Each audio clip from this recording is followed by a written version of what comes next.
Hello, good afternoon sir. Good afternoon. હું તમારું નામ જાણી શકું? કેવિન પટેલ. કેવિનજી, તમે પહેલી વખત અમારા સ્ટોરમાં આવ્યા છો જે કે જુનાગઢમાં સૌ પ્રથમવાર ડીઓડેપ ખુલ્યું છે, તો તમને એની પ્રોડક્ટ કેવી લાગી? ઘણી લોંગ રેન્જ છે. અત્યારે લગભગ કલાક દોઢ કલાક જેવું અમે ફરવું પડ્યું ત્યારે ભેગું થયું છે. ઘણી આઈટમ પરચેસ કરી છે. નાના છોકરાઓ માટે લીધી છે, ઘર માટે લીધી છે, ઇવન ગાર્ડનિંગ માટે લીધી છે. ઉનાળો આવ્યો છે તો બોટલ્સ પણ લીધી છે છોકરાઓની સ્કૂલ માટેની, પર્સનલ હોમ યુઝ માટેનું. ઇવન ટોયસ છે એ બી લીધા છે. ઘણું લીધું છે. અને તમને બજાર કરતાં એની જે પ્રાઇસ છે એ સસ્તી લાગી છે કે મોંઘી લાગી છે?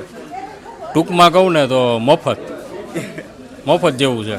3-4 બેગ ભરાણી છે અત્યારે તો બહાર મૂકી દીધી, પણ બહુ મિનિમમ બિલ આવ્યું છે. મને એમ હતું કે 4-5 હજાર રૂપિયા જોશે, પણ એટલા બધા નથી ગયા.